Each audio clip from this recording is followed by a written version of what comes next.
டிப்தீரியான்ற தொற்றுநோய் பற்றின 6 சுவாரஸ்யமான உண்மைகளை பார்க்கலாம்.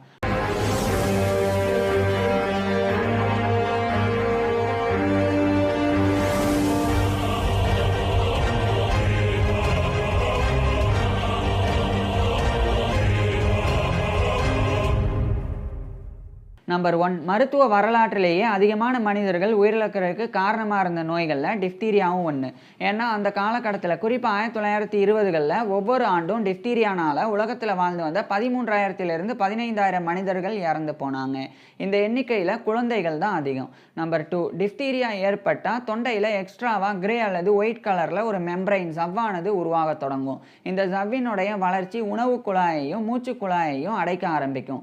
இதனாலேயே டிப்தீரியானால் பாதிக்கப்பட்டவங்க உணவை உட்கொள்ளும் போது உணவை முழுங்க முடியாது, அதே மாதிரி சுவாசிக்கவும் முடியாது. இதன் காரணமாகவே டிப்தீரியானால் பாதிக்கப்பட்டவங்க அதிகமாக இறந்து போனாங்க.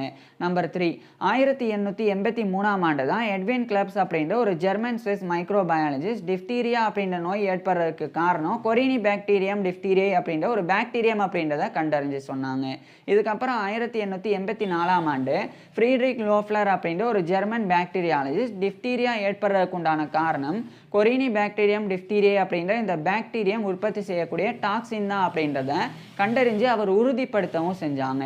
இதுக்கப்புறம் தான் டிப்தீரியான்ற நோய் ஏற்படுறதுக்கு ஒரு பாக்டீரியம் காரணம் அப்படின்றது தெரியும். அதுக்கு முன்னாடி வரைக்குமே மோசமான காற்று தான் டிப்தீரியாவை ஏற்படுத்துது அப்படின்னு நம்பப்பட்டு வந்தது.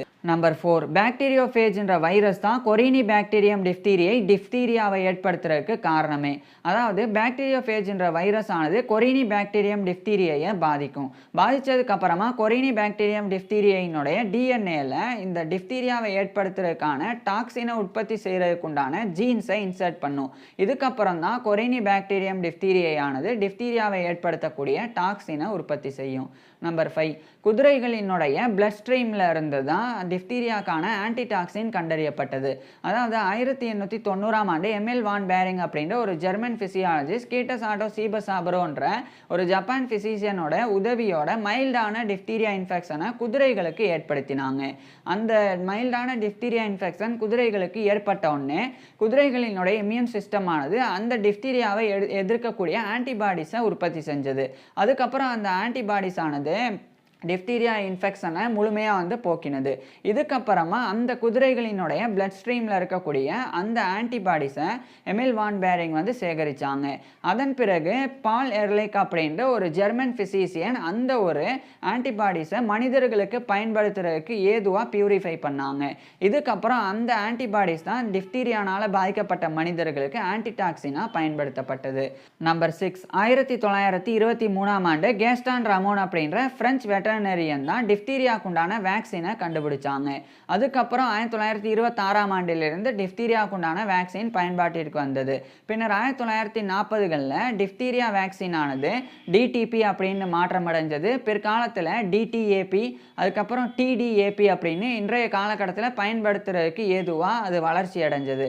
ஸோ இன்றைய காலகட்டத்தில் டிப்தீரியா வேக்சின் கண்டுபிடிக்கப்பட்டனால டிப்தீரியாவினுடைய தாக்கம் மிகப்பெரிய அளவில் குறைக்கப்பட்டிருக்குது. இந்த 6 ஃபேக்ட்ஸில் எந்த ஒரு விஷயம் நீங்கள் தெரியாத விஷயம் தெரிஞ்சுக்கிட்ட மாதிரி இருந்தது அப்படின்றத கமெண்ட்ஸில் சொல்லுங்கள். அதே மாதிரி இந்த டிப்தீரியா வேக்சின் கண்டுபிடிக்கப்படுறதுக்கு முன்னாடி மருத்துவ உலகம் சந்தித்த பாதிப்புகள் என்னென்ன அப்படின்றதையும் அந்த பாதிப்புகளை சமாளிக்க கையாளப்பட்ட சிகிச்சை முறைகள் என்னென்ன அப்படின்றதையும் நான் ஏற்கனவே பேசியிருக்கிறேன். அந்த ஃபுல் டீட்டெயிலை பார்க்குறதுக்கு கீழே டிஸ்கிரிப்ஷனில் லிங்க் கொடுத்துருக்குறேன். இல்லைன்னா டிஸ்பிளேவை டச் பண்ணுங்கள், நேராக அந்த வீடியோக்கே போயிடலாம். தேங்க்யூ.